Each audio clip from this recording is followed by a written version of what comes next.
2 weeks ago, I gave my friend Chris this camera to play with. He has no technical photography knowledge whatsoever. He doesn't even own a computer. I set him the challenge of taking the camera with him everywhere and shooting as many pictures as he possibly could. Today, I'm going to critique and react to the 700 plus pictures that he's taken in the last 2 weeks and prove to you that the X100V is the best camera you can possibly get if you want to take beautiful looking photos fast. Let's do it. Listen. Woke up this morning and rubbed my eyes. Took me a second, but a few weeks ago, I went to the Chairboy factory and I shot some photos of Chris. After the shoot, we sat and we talked a little bit about the type of images that he likes and the way that he wanted his content to look and feel. Chris has no formal photography experience. He's never even shot a digital camera before. He has dabbled a little bit with a 35mm point and shoot, but what he does have going for him is taste. He knows what he likes and he knows what looks good. So in the lead up to this challenge, I told him to head to the Fuji X Weekly blog and pick out a few of the film recipes that he might like to try.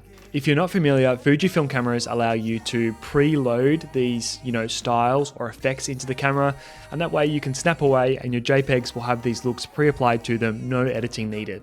I plugged in some of these recipes for him and handed him the camera in fully automatic mode. The camera was in aperture priority with ISO set to auto. I also taught him how to change the exposure compensation dial and move the little joystick around to pick focus. Then I sent him on his way. That's it. Over the next 2 weeks, he shot 700 plus shots, which is honestly a really good effort. I had a quick look on the back of the camera when he first got it back to me, but apart from that, this is my honest first reaction and my first time seeing him on the computer screen. Chris has started here exactly where I probably would have started, in the same position, which is in the backyard. And going through these first few shots, it looks like he's just testing out different film recipes, seeing what works, and I think that's a great idea. I think that's a great place to start. And as we go through, it looks like the X100V has gone for its first night out with them. Absolutely love this, and one of the beautiful things about being a new photographer is that you're fearless. Because you don't know what you don't know, you don't realize that this is probably a very difficult lighting situation. This is probably a very hard place to take photos. But just fearlessly, he's gone in and he snapped away. This one is really good. The reflections, the lighting, the recipe you chose, Chris, excellent. Good. This one I really love as well. 1/30th of a second. So without knowing, Chris has actually done a really good job at keeping his hands steady here. That's a setting that I would have never chosen for myself, but it's been executed perfectly and can't fault him for that. So it looks like they've just gone for a bit of a walk, maybe gone to the next bar. This one's really nice. Again, maybe the composition is, nothing to write home about, but really well executed photo. The lighting is actually excellent. The tones, the recipe looks great. Some of these might get a bit blurry. 1/8 of a second, 1/15th of a second. All right, here we are the next day.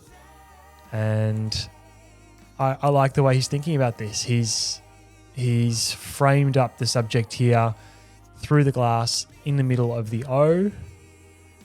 He's really thinking about it, and that's a great shot. It's one of those things, that you could throw over your shoulder and take out with you. Like I did it on a few nights. I'd put it on my shoulder. Had a really heavy duty strap on it, which was great. I never felt like at any point I was just gonna break it. Obviously, wasn't gonna go tossing it around like a handbag, but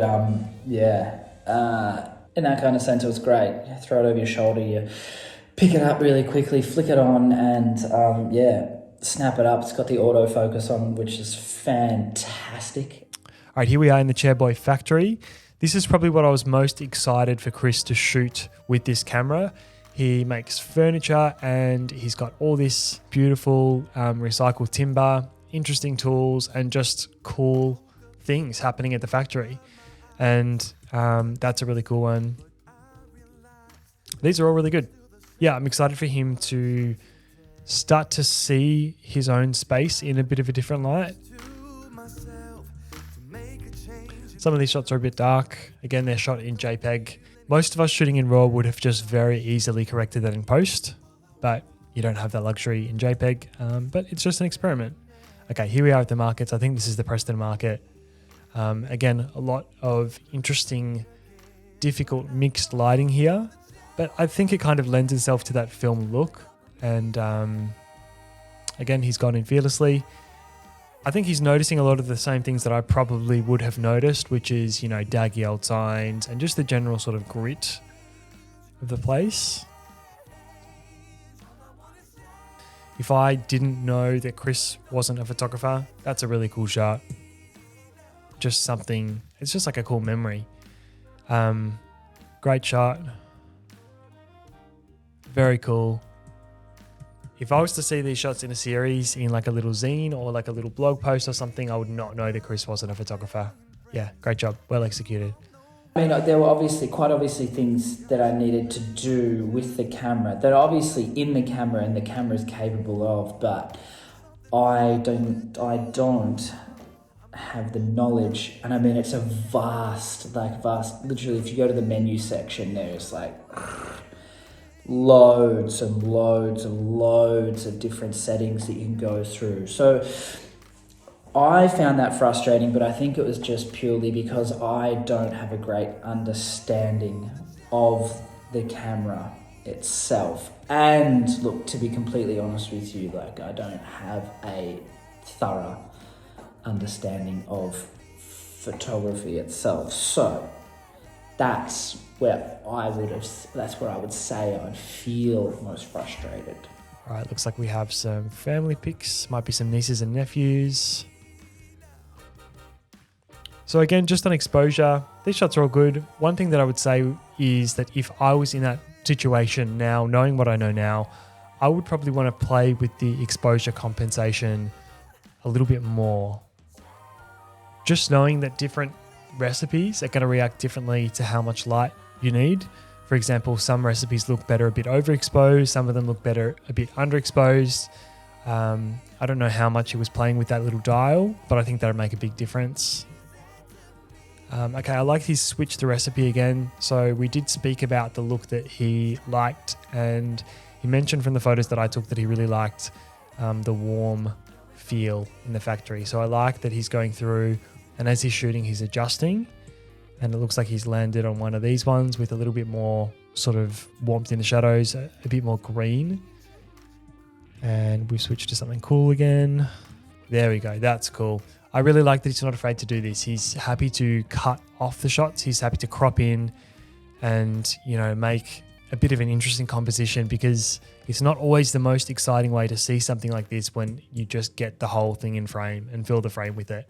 I think sometimes, chopping it off or making it slightly asymmetrical is going to be a friend. But I can see what he's going for here. I can see that he's looking at the light, the way it's playing off the table, the direction that it's coming in through the roller door in the factory. Yeah, these are looking really good. Apart from the fact that this camera is brilliant, the image quality is fantastic, and just generally it's a really fun camera to shoot, I really thought about the way I wanted to present this to Chris. I really wanted to encourage him to just enjoy the process of making pictures, because let's be honest, everything else that comes along, apart from the actual shooting of pictures, is not the fun part of photography. For example, I'm pretty sure Chris doesn't even own a laptop. In fact, I'm pretty sure it's not uncommon at all for non-photographers to not have their own personal computer. This can be a real handbrake for someone wanting to get into the hobby. First of all, editing can seem really daunting. It requires a big investment upfront of time and money, and to be honest, a lot of people don't have the patience for it. Secondly, file management is a real hassle. Backing up your photos is annoying, storage is expensive, and as a beginner, honestly, your workflow is going to be all over the place. I really thought about how I can make this process just as smooth and fun as possible. When I gave him the camera, I also gave him this little dongle. It's just an SD to Lightning adapter. It's probably $40 or $50 from Apple, and it makes the process so easy.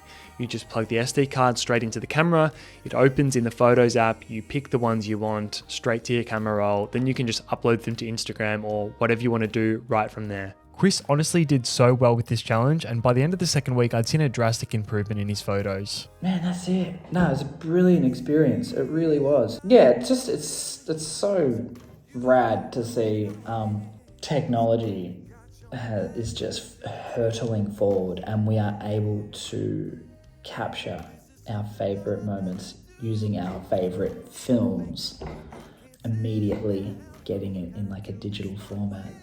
It's a brilliant camera. It's an absolutely brilliant camera, and I'm definitely on the hunt for one for sure. One thing I will say as just a little bit of an indicator to how well he did and how much he enjoyed the challenge is last night I got a text from him to say that he bought an X100F. It's pretty much the same camera, just a generation before, and honestly I'm so excited for him and so excited to see where he takes his photography from here.